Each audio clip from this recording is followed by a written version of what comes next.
Nice and cold and snowy. What questions do you have? Things going all right so far? So we'll do a quiz on Thursday. It'll be over those problems that I gave you last time. So there's 4 problems on it. Like I said before, they'll be taken directly from homework problems. Won't be surprised. Actually, even labeled which problems they are when you come to take the quiz. So you know when you go back and look at it. So anyway, that's how we'll do the quizzes. And I will always announce a week in advance, or at least try to announce a week in advance. So I didn't do it this time. I said we will have a quiz over those problems, and then see what we get through today. We may have a quiz next Tuesday. We'll make a decision by the time we get to the end of the class. Plan. Try to give you enough warning so that you know that it's coming, so that you're not scrambling at the last minute to figure things out. So, all right. So last time we just touched on separable differential equations. So let's look at another one. This is number 6 in section 2.2. So number 6 has dy dx plus 2xy squared equals 0.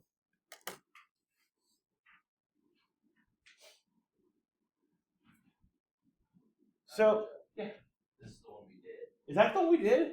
Yeah. Oh, well then. Okay. I guess I would have, if I would have looked up. Okay, how about we do number 8 instead? Thanks, Trace. Appreciate that. Don't want to do it again, I take it. All right. This one's e to the xy. Dy dx equals e to the negative y plus 2, plus e to the negative 2x minus y. Hello, how are you? I'm good. Good.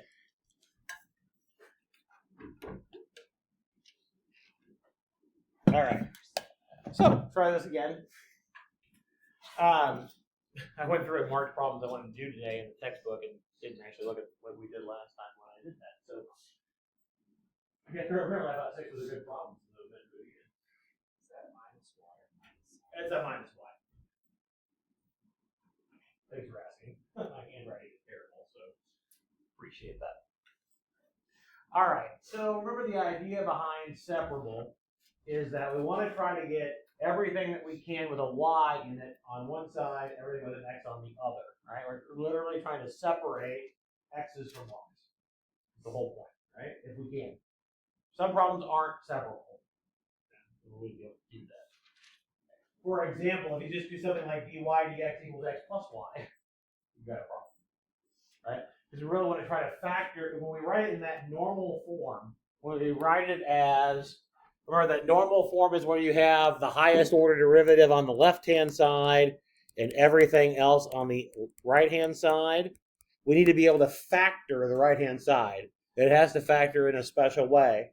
It has to be function of x, no y's, times function of y, no x's. Okay, that's what separable means. If you've had probability, mathematical probability, it looks like independent random variables. Okay. If you haven't had mathematical probability, you can ignore what I just said. But it's the same kind of idea, being able to factor that function on the right-hand side as x's away from the y's. But it has to be factored, it has to be multiplication, which is why dy dx equals x plus y wouldn't work. There's no way to factor x plus y. Does that make sense? All right. So this is in the section with separable differential equations. So it must be able to be factored somehow, right? We need to be able to do this. Pardon me. Look at the right-hand side. What can I do in particular? Let's look at that second term on the right-hand side. How can I rewrite the second term as a multiplication? Let's start there. Yeah, factor out the e to the negative y piece, right?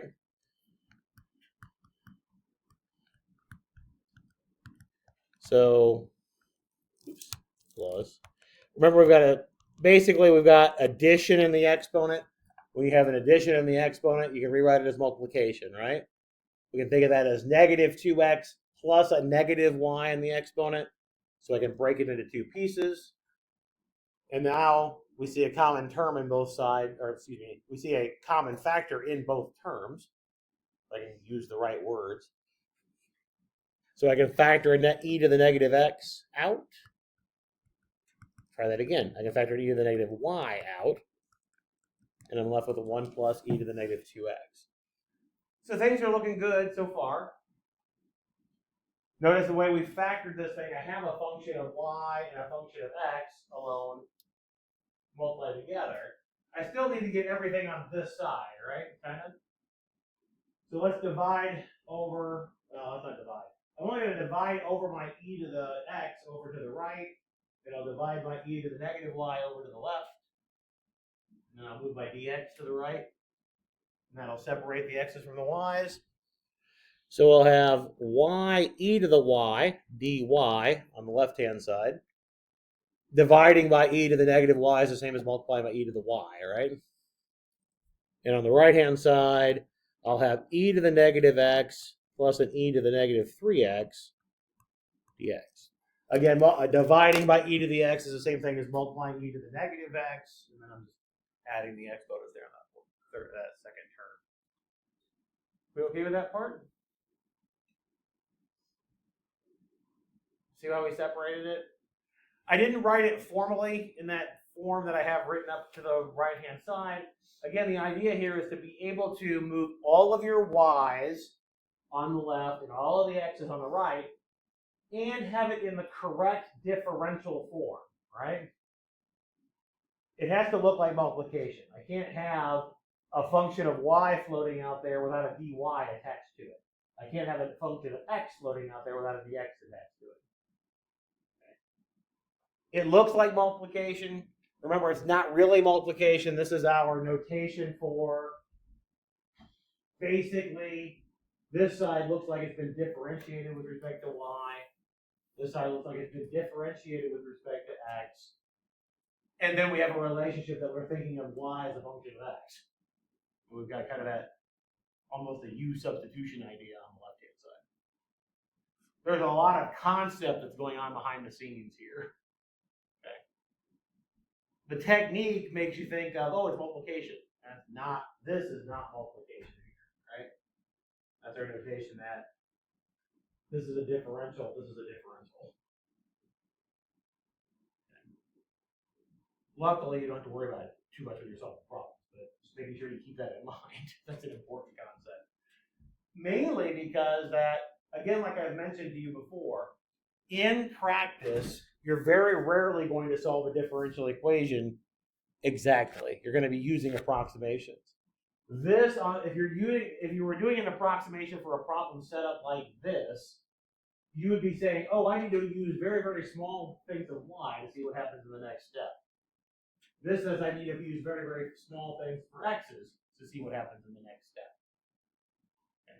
It's important to understand those concepts because they really do come up later on when you're doing approximations. All right, enough of me yakking. What do we do now? Integrate, right? And the reason why we like this differential notation written this way is because we're going to integrate the right-hand side with respect to y, integrate the left-hand side with respect to y, right-hand side with respect to x. Really, again, we're integrating both sides with respect to x, okay? But we think of that left-hand side as kind of that substitution we've made. Y is a function of x. We removed all the references to x and replaced them with y's, like you do with a u substitution. Okay. Integrate y e to the y dy equals integral e to the negative x plus e to the negative 3x dx. Right-hand side is not too bad to integrate. Left-hand side requires what? Parts, all right? So I'm going to do this off to the side so I don't have to write it underneath it. What should you let u equal and what should you let dv equal?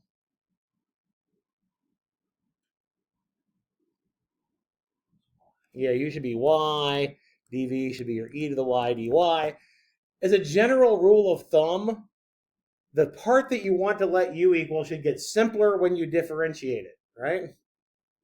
Is e to a power ever going to get simpler when you differentiate it? No, so that should be the dv piece. Du is just a dy, and v will just be your e to the 1. Again, just so I don't mess up the left-hand side here, I'm just going to do it to the right. Just to do it off to the side. This gives me a y e to the y. It's u times v minus the integral of v du e to the y dy. And then e to the y is an easy integral. Probably the easiest integral you get, right? All right, so I'm going to replace that over here. I'm not going to worry about writing the plus c on the left. You can, it doesn't hurt. But remember, we're doing an improper integral, or excuse me, try that again, an indefinite integral on the left and an indefinite integral on the right. So you would have arbitrary constants on both sides, but you can just combine them into one, and usually you put it on the right-hand side. Antiderivative for e to the negative x will be what?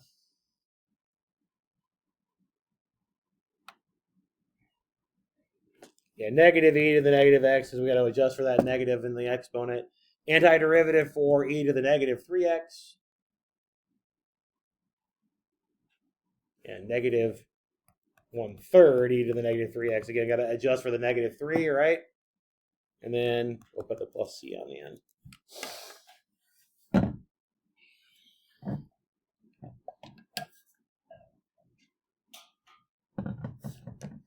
That's okay? Is this possible to solve this for y? Can you get this y equals function of x with no y's in it?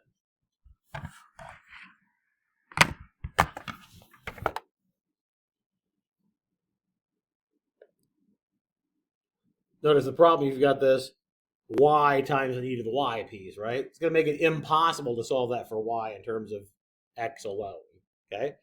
So we refer to this as an implicit solution versus an explicit solution. It's an implicit solution.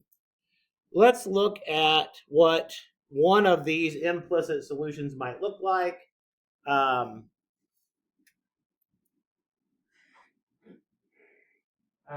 Just to get rid of the plus c here, doesn't really matter. You can come up with a bunch of different solutions that might work, or a bunch of different initial values that you might try. Doesn't matter. Let's just do one. Let's look at a graph of this particular one. Let's see here. Desmos is wonderful because it'll do implicit graphs for us. The left-hand side was y e to the y minus e to the y. Right-hand side was what? Negative e to the negative x. And then minus 1/3 e to the negative 3x. Okay. Why did I want to draw a graph? Okay. Is that a function? Does that graph represent a function? No. That graph represents, well, the piece that I can actually see. That represents two functions, right? If I look right here, like slice it right there, I've got kind of a top function and I've got a bottom function, right? So some of the problems that you'll notice the directions for, and we're not going to focus on them a lot. This is something that you need to worry about, especially if you have an initial condition. We mentioned this last time. It says if you have an initial condition and your differential equation is nice in the interval, then you have a unique solution, right? So if your initial condition was down here, then the pace of the function that you would actually pick is this one and ignore the top. If your initial condition were up here, you'd take this piece and ignore the bottom. Okay. And so that's one of those problems they're asking you, what's the largest interval when you have a unique solution or something along those lines. It's asking you basically is where that cutoff point is. In this case, it looks like your cutoff, you would have to define it in terms of x and y, right? So you don't go too far to the left, but you would cut it wherever that thing turns around. I'm not gonna, like I said, I'm not going to play around too much with it. It's just important that you know that those things exist, right? especially if you're looking for a unique solution, or you're looking for the function that satisfies your initial condition. And the important word in that was function, right? This is not a function. So if you have an initial condition, you would grab one piece and not the other. Does that make sense? Any questions on the technique we use to solve? It's pretty straightforward if you can split them, right? It's not too bad. Let's do a couple more. Make sure we're all on the same page with it before we move on to the new stuff. If you took AP Calc in high school, this is on the separable differential equations are actually on the AP test. So anyway, so this actually pops up in some calculus classes as well. Let's look at number 24. Number 24 has dy dx. I should label this. That's a 4. Has dy dx equals y squared minus 1 over x squared minus 1, subject to the initial condition of y of 2 equals 2.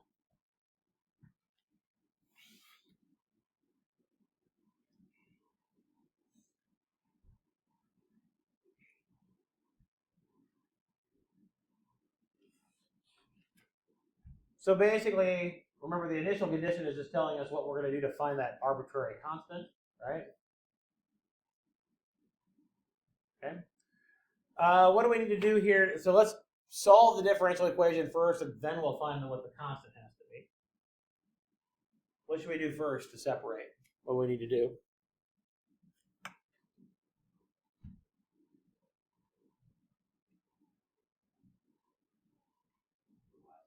Yeah, move the y to the left and then the dx to the right, right? So we get 1 over y squared minus 1 dy equals 1 over x squared minus 1 dx.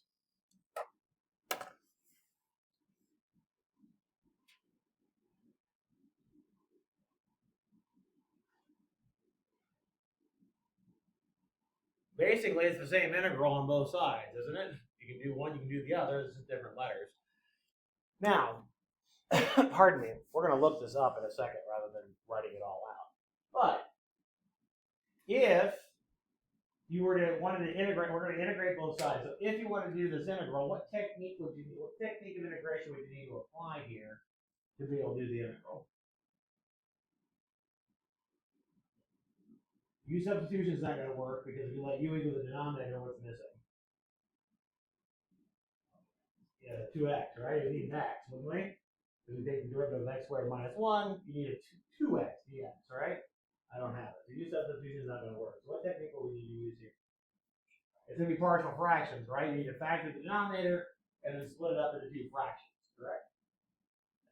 We're going to go review partial fractions later. I don't want to spend a lot of time doing partial fractions now because we need it later for when we do Laplace transform later on. Laplace transforms are cool because it changes the differential equation problem into an algebra problem. So anyway, so rather than spending all your time trying to integrate this, like I said, if you get one on a quiz or get one on a test, I'm not going to make you do partial fractions. Okay. Let's look at, in the front cover of your book, they give you a whole table of integrals here. Okay. Or use whatever, an online resource to get the integral. I don't care. Okay. But there's a table of integrals. I just want to talk a little bit about how we read this. So if you look at on the table of integrals here, number 44, I know you don't have your book with you, and that's okay.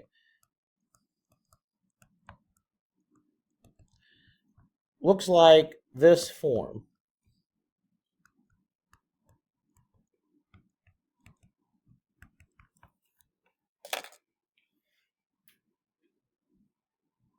Basically, that would also be a partial fraction to get that particular form.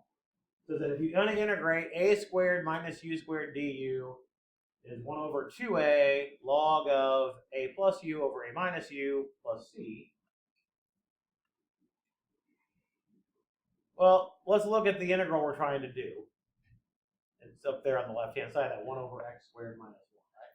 Well, the first thing that I notice is that I've got, rather than having constant minus variable, I've got variable minus constant. Is that a problem? No, just put a negative in front, right? That's not an issue. Okay. My x is my u. What's my a in this case? It's just 1, isn't it? The a will be the square root of whatever the constant is. In this case, it's a 1, so the square root of 1 is 1, right? So using this formula, let's write this off to the side here. Using this formula, if you wanted an integral of 1 over, I'll put a negative out in front, 1 minus x squared dx, because you already told me to handle, just pull a minus sign, right? What's the constant out in front going to be? 1/2. And then inside the natural log, we'll have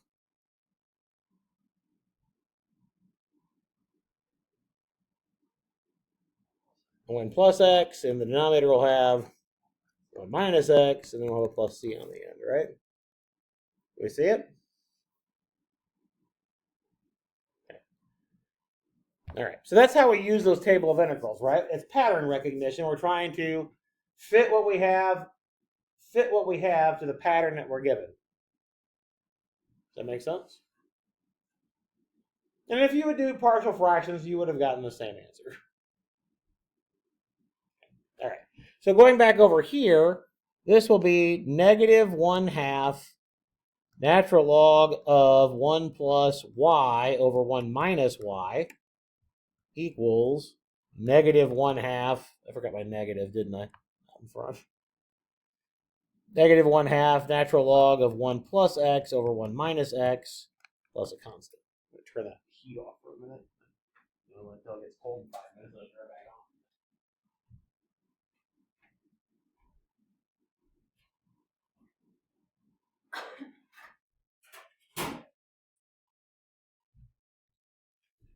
So far, so good?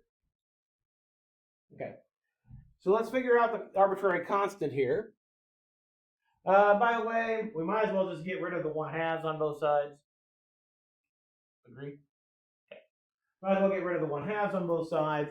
In this case, it says y of 2 equals negative 2. Right?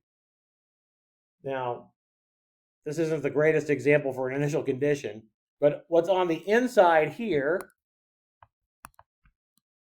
is what's going to go in for x, right? What I just circled there. This is what's going to go in for y. So this is your x, this is your y.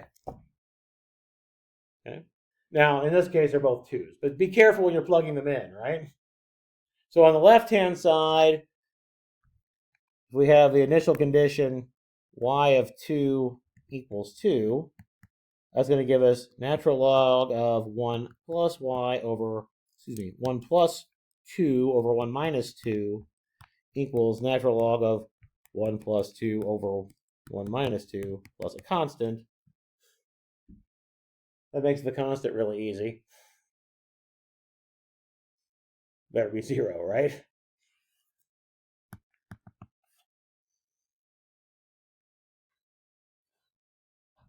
Yeah?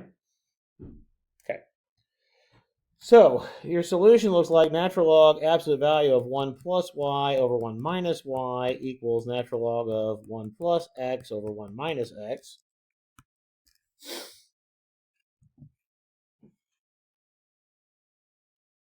Yeah. Get rid of the logs. We can, right? Logs 1-to-1 function. So I can get rid of the logs.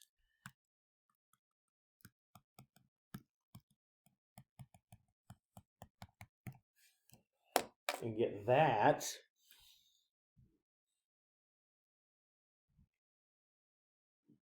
I'm almost done. We could solve this for y. This one's actually not too bad to solve for y. I'm not going to do it. We can. The part that I say we're almost done is we really want to get rid of the absolute value. Think about why we might want to get rid of the absolute value. Well, one thing is we're solving a differential equation. The absolute value has some problems with the derivative. Yeah, when the inside is 0, right? Right? Okay. So we're going to have some issues when x and y is equal to -1. We'll really notice that anyway, because we're going to have a log in front of it. But we're going to have some differentiability issues, right? So looking at our initial condition, we should be able to see if we can get rid of the absolute value to something, right? Our initial condition was y of 2 equals 2, correct? Yeah. Well, if I have a 2 in for my x and for my y, what happens in your denominator? Again, it becomes a negative, right?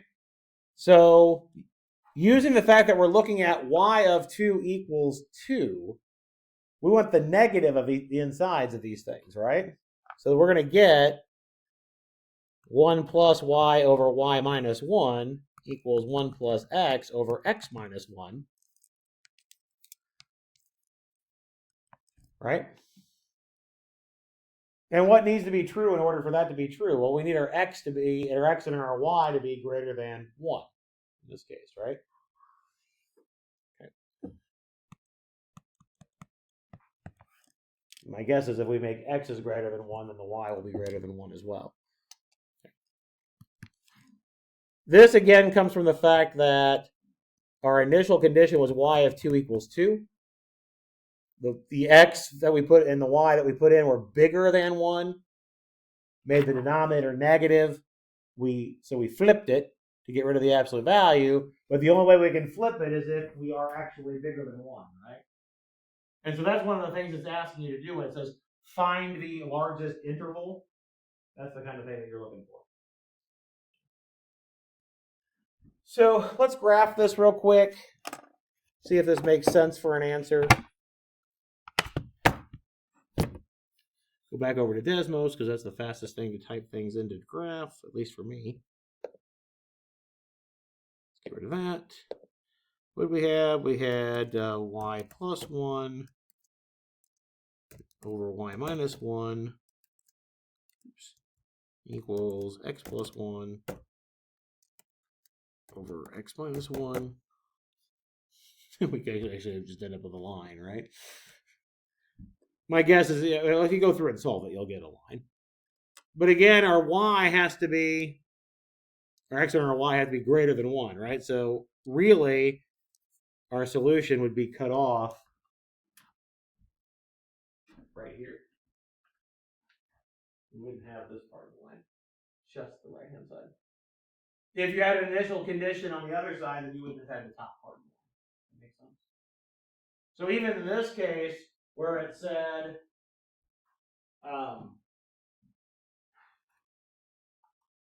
where we have one function. Remember the last one we saw from the graph, there wasn't a function. It wasn't a function, right? So we knew we had to cut it. This one, just from the graph, it looks like I have a single function, right? But I don't. I really have two functions. The reason for that is I could change my initial condition to a different number over here, and it could shift to this side. And just that one side, and you would still be able to satisfy the original differential equation. It's just the kind of things you have to worry about when you're doing differential equations generally. Are we okay with the process? Okay. Do you need to see another one with an initial condition? You see another one? Okay. Let's do another one. In fact, I'm going to do two, but I wanted to do one more like this and then a slightly different one. This is number 28.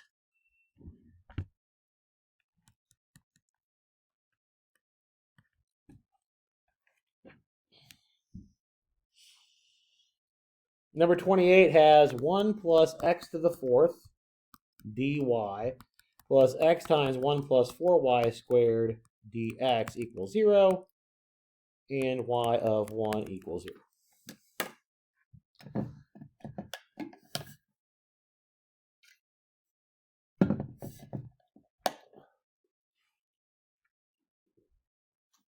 We only have one hammer to use.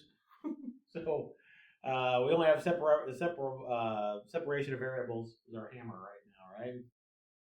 So what do we need to do here to separate the variables?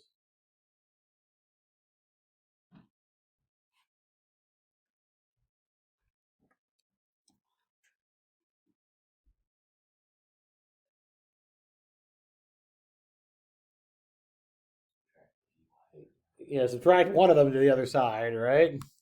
Doesn't matter which. Because remember, again, we're trying to separate x's and y's to opposite sides of the equation. So I'll just move the dx piece over. Literally doesn't matter which one.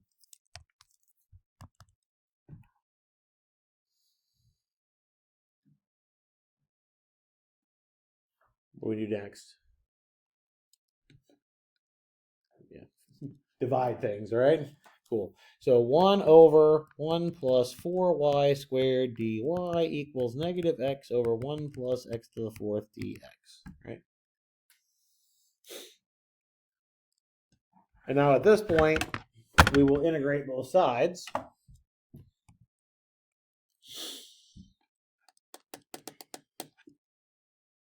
I claim that both of these are essentially the same integral, even though they look different. Okay. Let's look at the left-hand side first.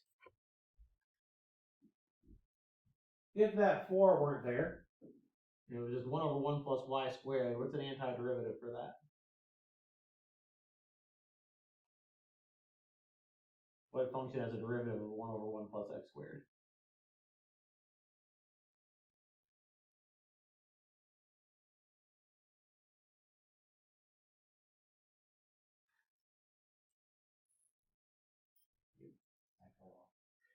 It's a good try. Good guess, but no. You get that 1 over idea. You think natural, right? Good guess. I agree. But the x squared causing the issue for that one, or the y squared. You see, it's inverse tangent, right? Yeah, it's the inverse tangent derivative, right? Derivative of inverse tangent is 1 over 1 plus x squared. Good job. Yep. All right. So I need to adjust for that 4. Remember, it's 1 over 1 plus x squared, or 1 over 1 plus u squared, right? This is 2y quantity squared. So you have to have a u equals 2y. Du would be 2 dy, so you have to adjust with the 1/2 as well, right? Right? So this is going to be a 1/2 inverse tangent of 2y. Oops. On that side.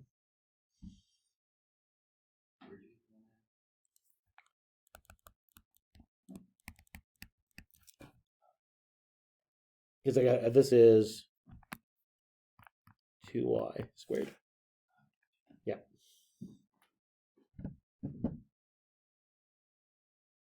Yeah, that's a little bit of a tricky u substitution, right? Because I'm letting u equal 2y, which is the inside function for this particular piece is inside the squaring, not the denominator. I know, it's tricky. I agree. Yeah. I said I claim that this is the same integral on the right-hand side. So it's the same idea. If I look at this one, let me change colors. If I look at this piece, what do you think you should let u equal? X squared. So your du is 2x dx. I have the x, right? So when I do the antiderivative here, I should get a negative 1/2. The negative is just because I had the negative on top anyway, right? Okay. And then we'll have inverse tangent of x squared equals a constant.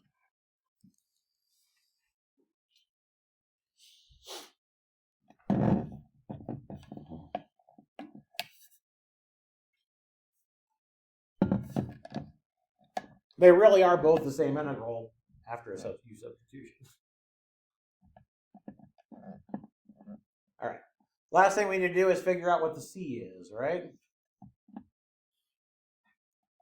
What do we plug in for x and what do we plug in for y to figure out our c?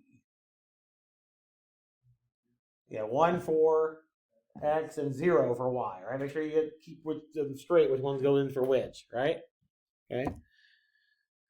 So if we use y of 1 equals 0, we get 1/2 inverse tangent of 0 equals negative 1/2 inverse tangent of 1 plus a constant. I really could have multiplied both sides by 2, but it doesn't really matter. Inverse tangent of 0 is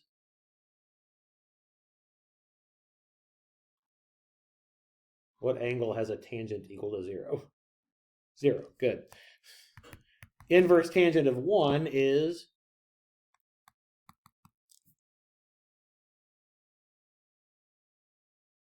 where your sine and cosine are equal. What angle gives you an equal sine and cosine? Yeah, 45 or pi over 4, right?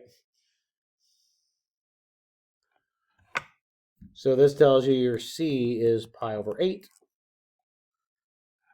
So your solution looks like 1/2 inverse tangent of 2y equals negative 1/2 inverse tangent of x squared plus pi over 8.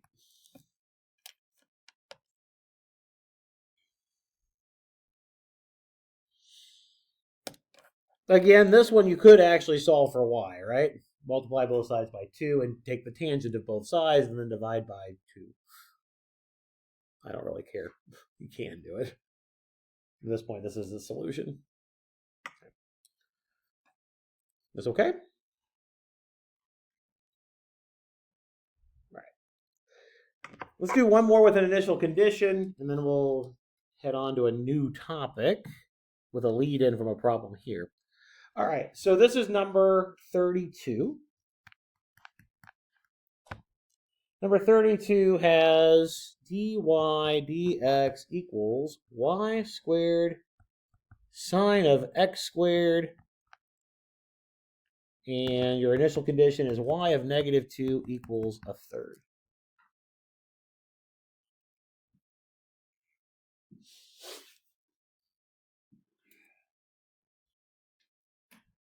All right, so separate the variables here.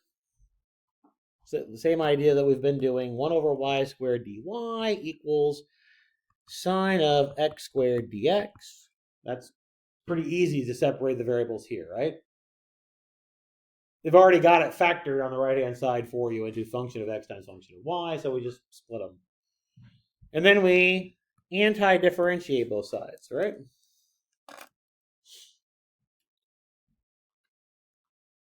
Left-hand side, not a difficult integral to do. At least I don't think it's a difficult integral to do, right? Okay. Right-hand side, that's a difficult integral to do. What technique would you like to use on it?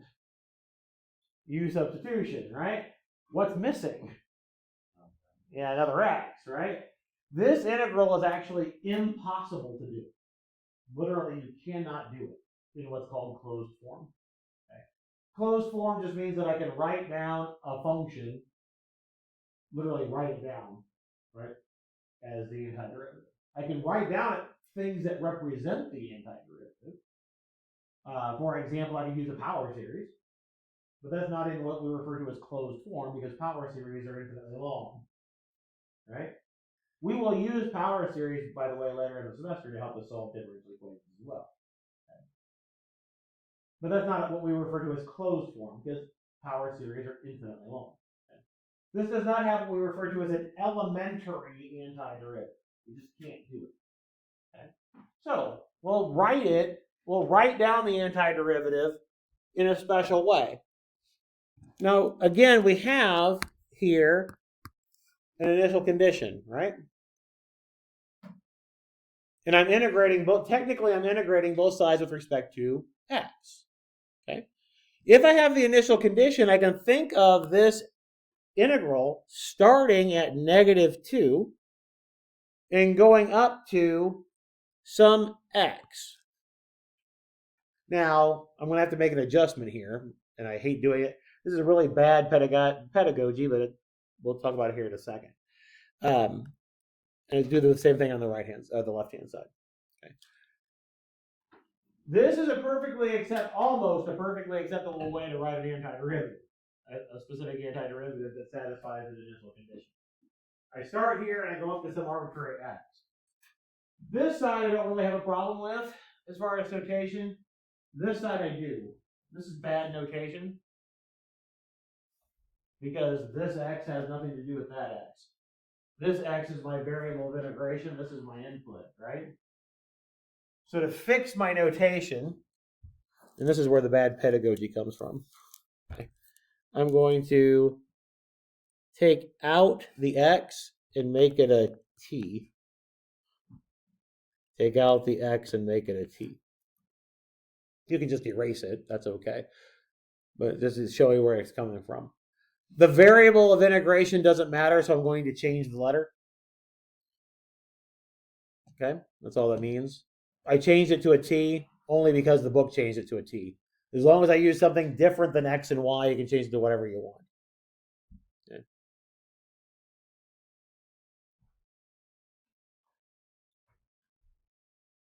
Change it to an emoji for all I care, as long as it's a different variable.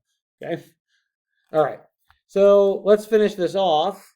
The right-hand side, not a lot I can do. I literally have to leave it as this function of x. It's all I have. Okay. Left-hand side we can fix, right? Antiderivative for 1 over y squared. Negative 1 over y.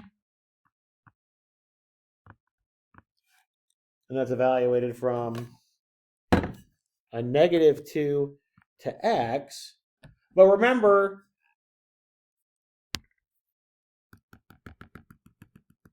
these are x's, not y's, right? Agree? We have to be a little careful. Those are x's, not y's. So when we write our answer here, do I want to put negative 2 in for y? Negative 2 goes in for x. So if I plug in negative 2 for x, what comes out for y? 1/3, right?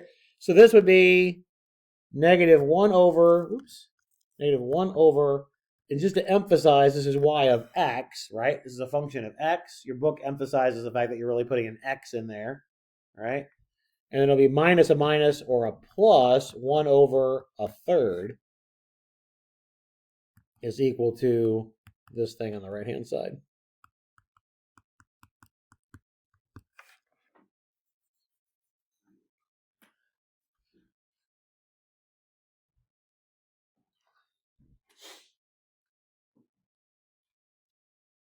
And I know this seems strange, but integrals like this pop up all over the place.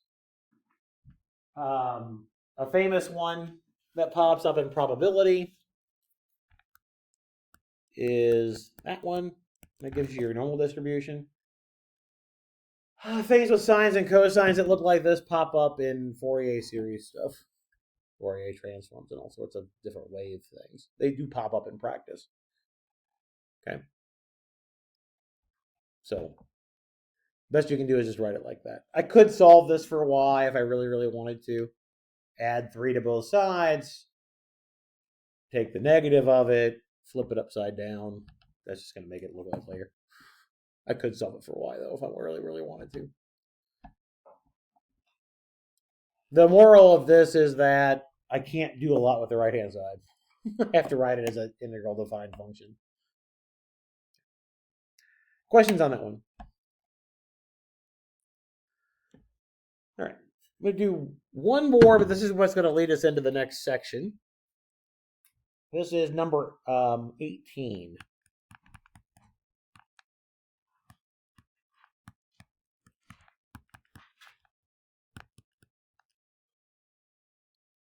Well, kind of leads us into the next section. I guess it's not really the same what I wanted to do.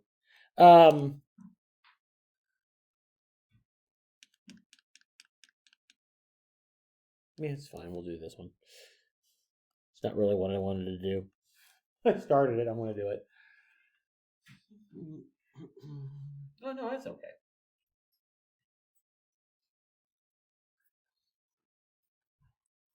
All right. So this one, again, the only hammer we have is separable. So probably the easiest way to see that this is separable is actually move the end to the other side.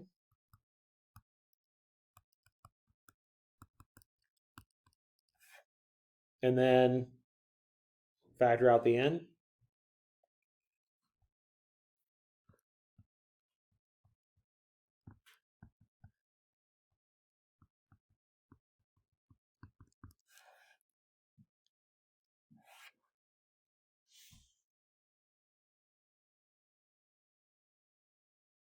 Do you agree with that? And then to separate them,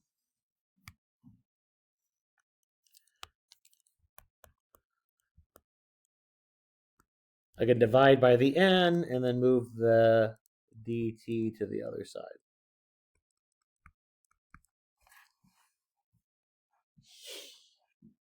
And now we're pretty much where we were before, right? You agree with that? Okay. So this is definitely separable, and we could finish this off. You integrate both sides. You need to use. Oops, I forgot that plus 2 and not a minus 2 there. Sorry. Not that it really matters because I'm not going to finish it off. We integrate both sides. I'd have to use an integration by parts for the t to the t plus 2. But this is pretty much straightforward for what we've been doing, right? Okay. What if I instead had written it? We're not going to finish this problem the other way either. But what if I had written it this way? What if I put everything on the left-hand side this way?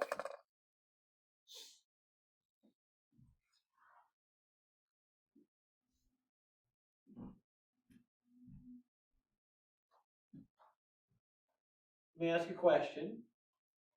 If I look at this and this, what kind of an equation do I have here? N doesn't appear. N and dn dt does not appear inside any function. Not multiplied together, right? So what kind of equation do we have? It's a first order and it's linear, right? This is a first order linear differential equation. Okay? Now, notice here. Notice here in this one, this function is not particularly nice, but let me just kind of move it to another piece. What if this were just not there? What if I just had dn over dt, and I changed it to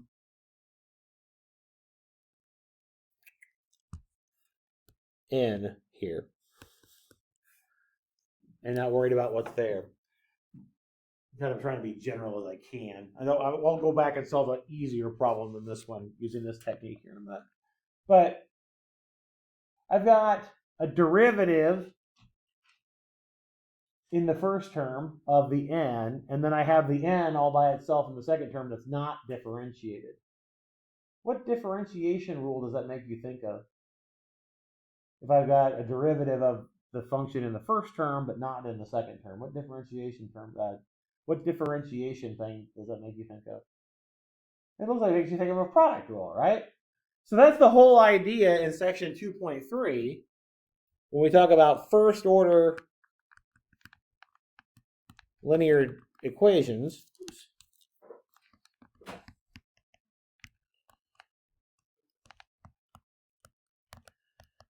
The idea here is that I want to make this a product rule.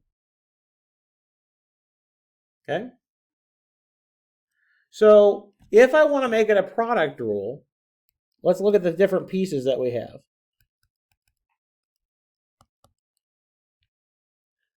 Usually they put a Q on this. Let me not write it as n's. Let me write it as x's and y's since we're used to that.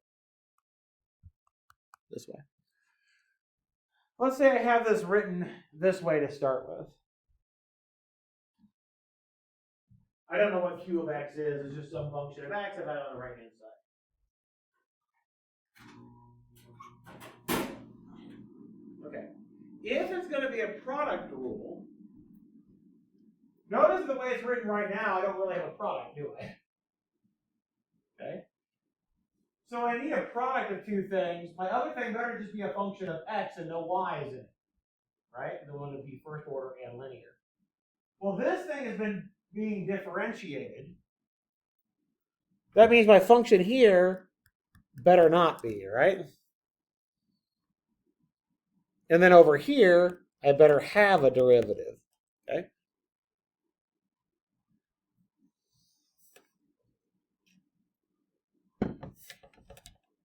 That better be what it looks like, right? Okay? Pardon me. And the reason why we wanted to look this way is because now I can think of this as a product or a derivative of a product, and then we can just solve it. We can just integrate both sides. Right? Okay. So the trick is, and it's not really a trick, the trick is that I got to figure out how to make this into a product rule. Okay. So let's think about it from a specific example and see if we can figure out what we need. So this is number 2.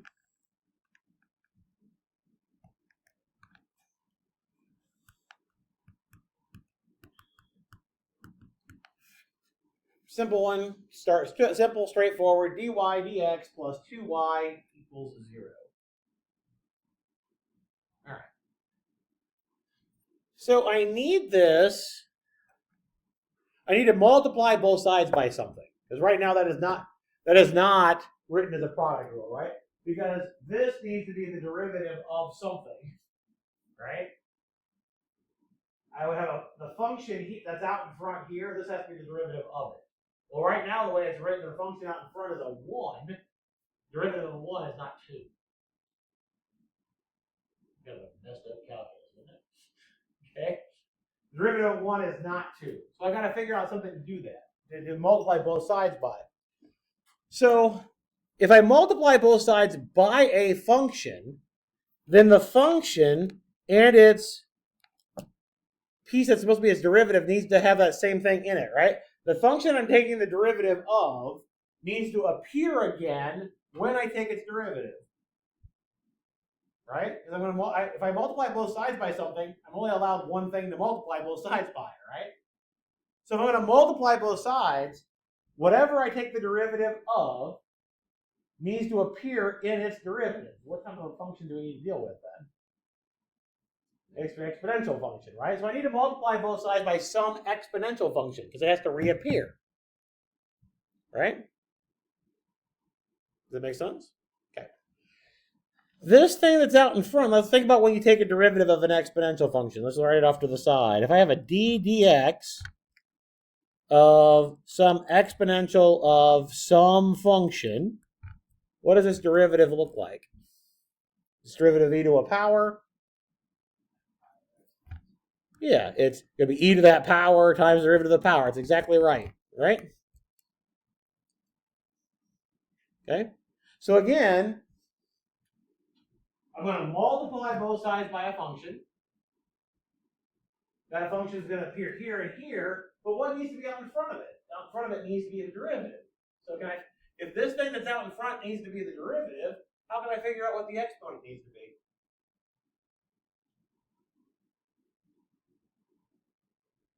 So this piece out in front needs to be the derivative. So what is the exponent going to have to be? But if the piece that's out in front already is already the derivative, what do we need to do that thing to figure out what the exponent is? Antiderivative. Yeah, it needs to be an antiderivative, right? Okay. So let's do that. We refer to this as an integrating factor. And we're going to see the idea of an integrating factor also pop up in the next section. Our integrating factor in this case is going to be e to the integral of this coefficient on the y, 2 dx.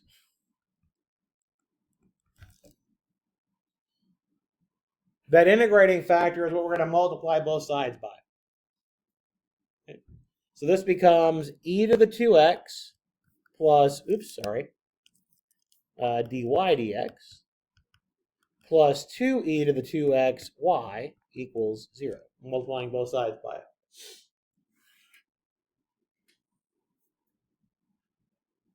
Again, why are we choosing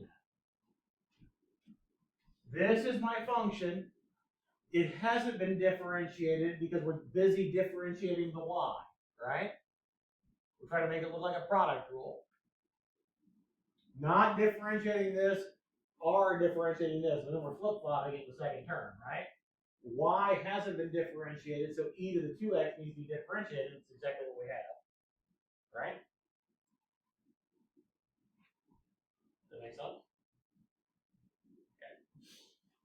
The reason we do this is because it literally rigs the left-hand side. It now is a product rule. The left-hand side is the derivative of e to the 2xy.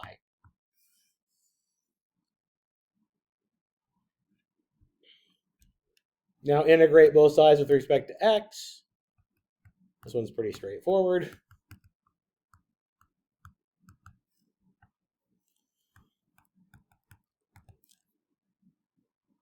The left-hand side is just e to the 2xy because we're undoing the derivative. What's the right-hand side?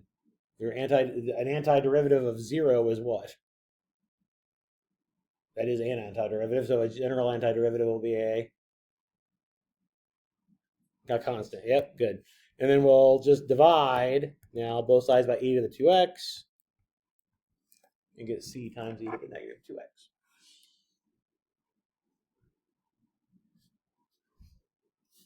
New hammer, right? This hammer is going to apply to first order linear differential equations. Notice this one was also separable, right? It would have been separable as well. So you've got two hammers you can apply to the same problem, you'll get the same answer. Let's do a few more of these. Good news is it's the same hammer every time. Okay? Y prime plus 2xy equals x cubed. By the way, for first order linear differential equations, this is the way you want to set it up. Notice for separable, we solved for the y prime and then separated. For first order linear, you want the y prime and the y on the same side because we're trying to recognize that product rule. Okay? Now again, like we just said a minute ago, this part right here needs to be the derivative of the exponent for the exponential function. Okay? So your integrating factor here will be e to the integral of 2x dx, which is just e to the x squared. Notice that I'm ignoring the arbitrary constant in the exponent. I only need an antiderivative here. I don't need a general antiderivative. I just need something that works to give me a product rule. Okay? So don't worry about a plus c up in the exponent. It's not going to hurt. It's just you're going to have an arbitrary constant floating around that you don't need until the end anyway. Okay? All right. So again, multiply both sides by this integrating factor. E to the x squared y prime plus 2x e to the x squared y equals, do not forget to do it on the right-hand side. The previous problem had a 0, so you didn't have to worry about it. Right? Okay. There's not a lot of thought that you have to do on the left-hand side now because this literally is the derivative of a product every single time. You're rigging it so it always is the derivative of the same product. Integrating factor times y. Always. If you do it correctly, it's always integrating factor times y on the left-hand side.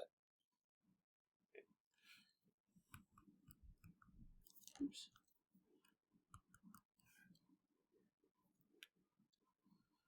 Now we'll anti-differentiate both sides with respect to x.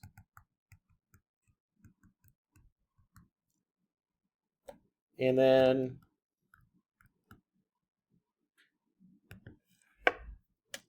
the antiderivative of the left-hand side is easy because it's the antiderivative of a derivative.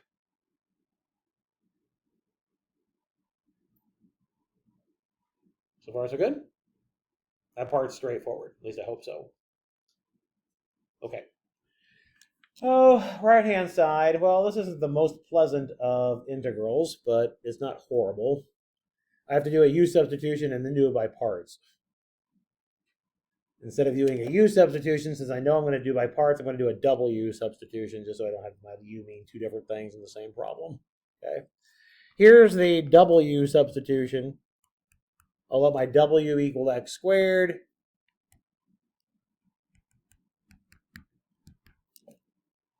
So then my dw is 2x dx. I need to adjust for the 2. So I need a 1/2.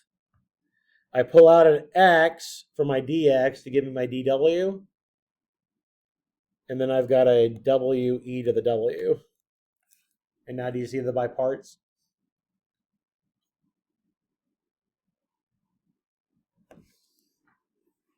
I know, it's kind of tricky, right? To be able to see this piece, I need to do that substitution first. So I wrote my x cubed as x times x squared. To do my u substitution first. I'm not going to make one like this tricky on these, by the way. Okay. These are good homework problems. They're good review things. They're not good test problems. So that's not a trickiness that I need to involve in a problem for a test. Okay. All right. If you go through your integration by parts, we've done one just like this earlier, didn't we? What would you let your u equal? W. dv would then be e to the w, so that your du is dw, and your v is e to the w.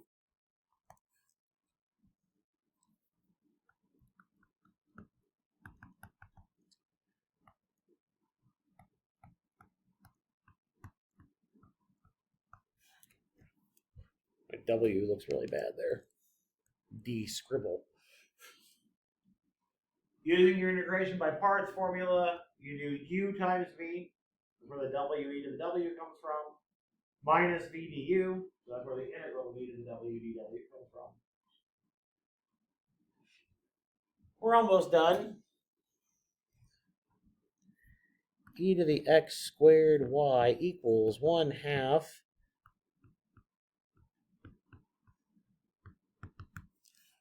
w e to the w minus an e to the w, and then plus a c on the end. It doesn't matter if I put the plus c inside the parentheses or not, because if I multiply c times 1/2, I get c. It's an arbitrary constant, right?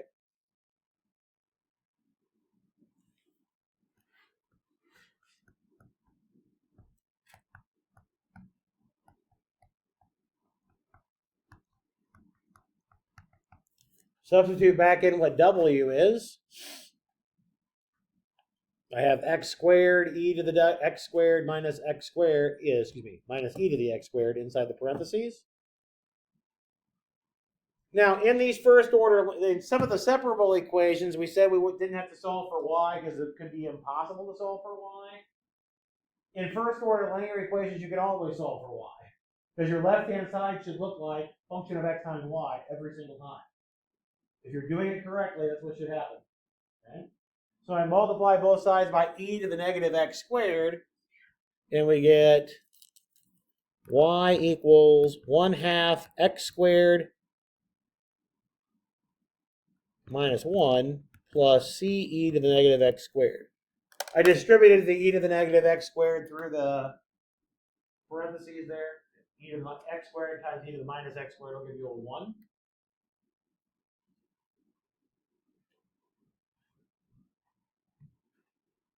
So let's look at that right-hand side from. Are we okay with the solution, by the way? This is the solution.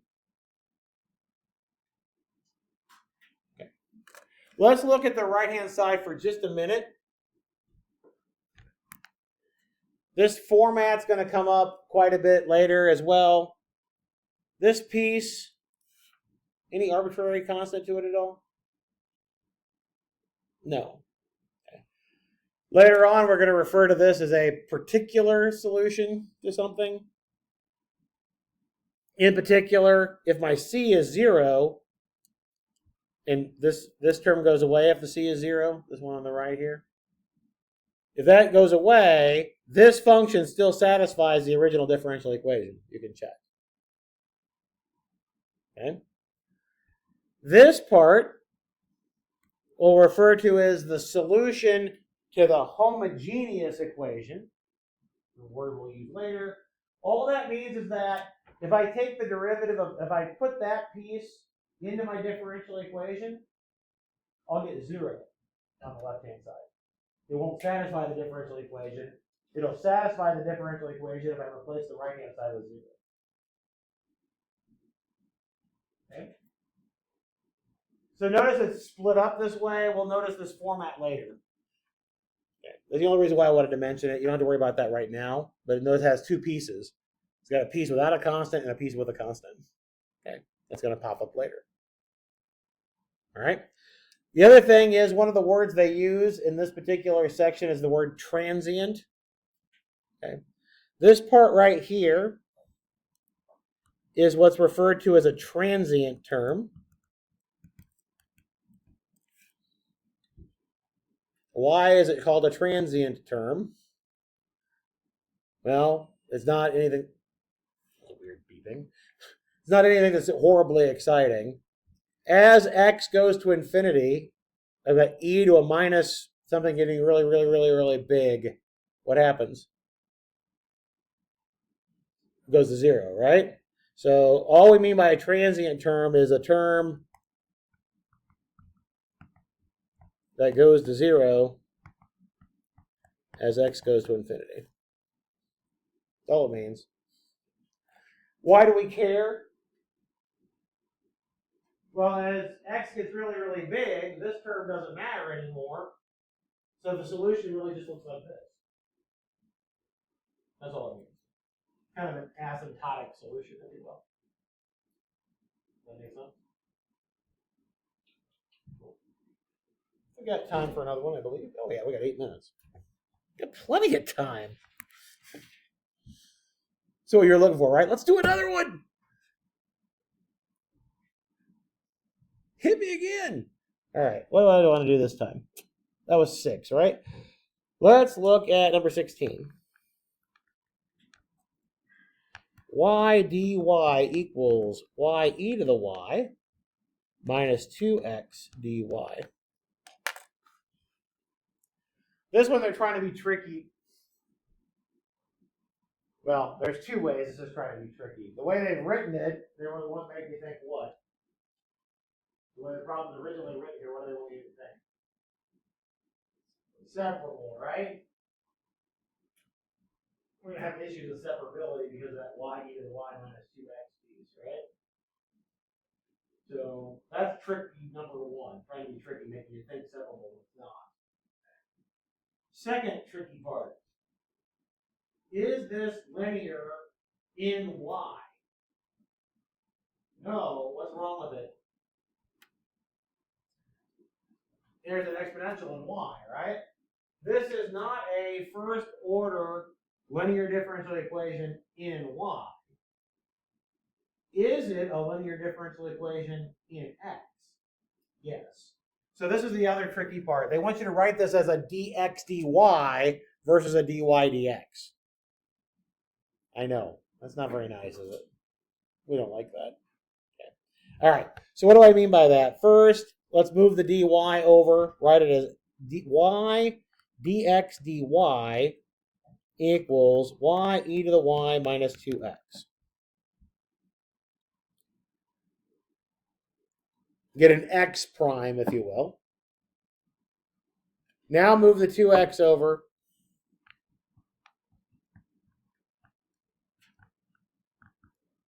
Oops, there should be a plus.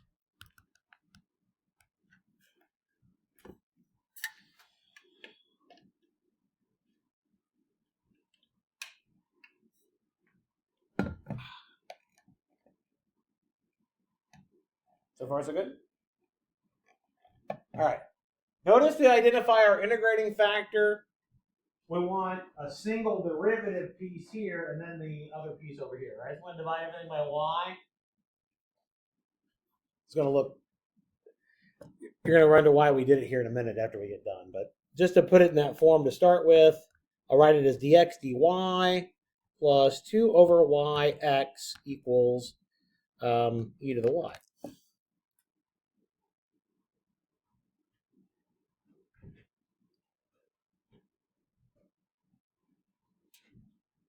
All right, so how do we find our integrating factor again?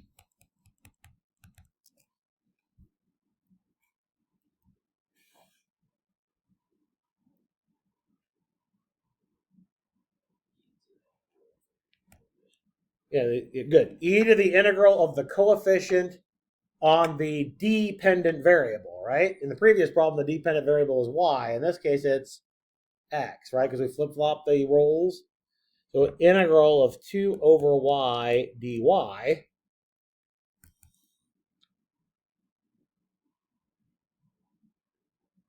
Antiderivative of 2 over y is 2 natural log, technically the absolute value of y, right? But if I want to simplify this, I can bring the 2 up. I'll have e to the natural log of y squared, which is just y squared, right? Most times when we're doing these integrating factors, we're going to ignore the absolute values in there if we have a log. So it helps us simplify. Okay. All right. So now we'll multiply both sides by y squared.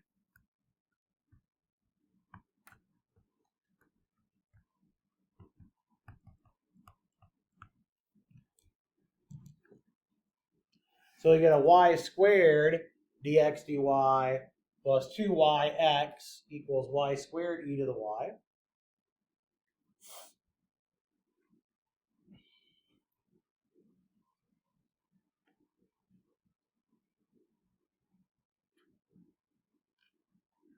Everybody okay up to that point?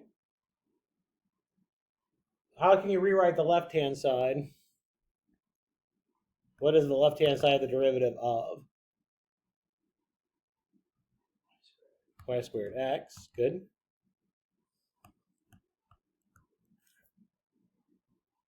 And now we'll integrate both sides with respect to which variable?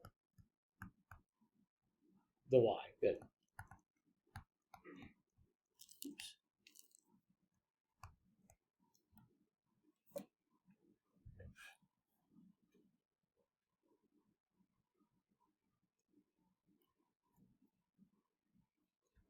Antiderivative of the left-hand side is a y squared x. Right-hand side, we're going to need to use integration by parts twice. So I got a y squared, right? I don't feel like doing it twice right now. I think if I'm doing it in my head correctly, should get that.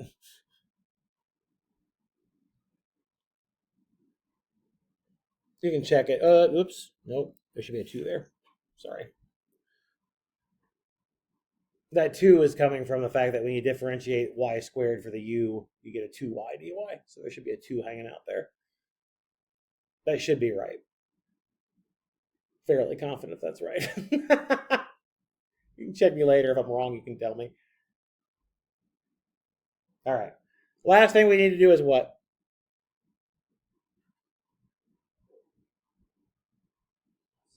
Yeah, solve for the x, right? Divide by the y squared.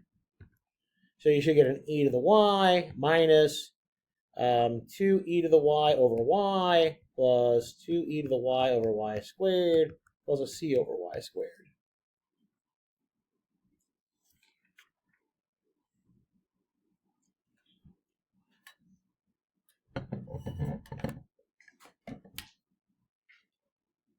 Do you see any transient terms?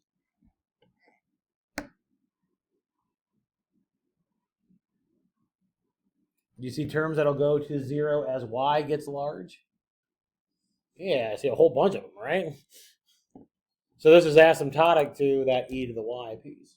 That's the whole idea of the transient terms. It's just identifying pieces that don't really matter in the long term.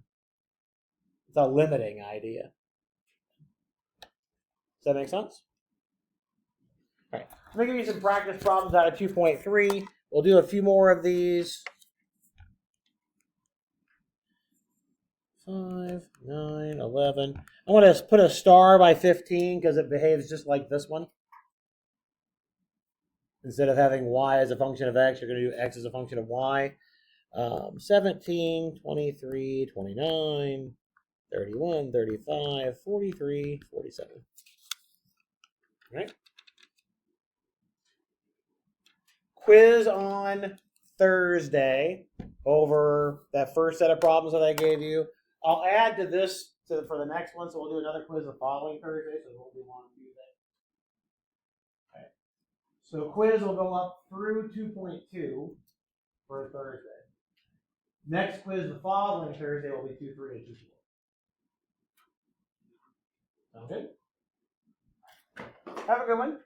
We'll see you next time, or some of you in about 15 minutes.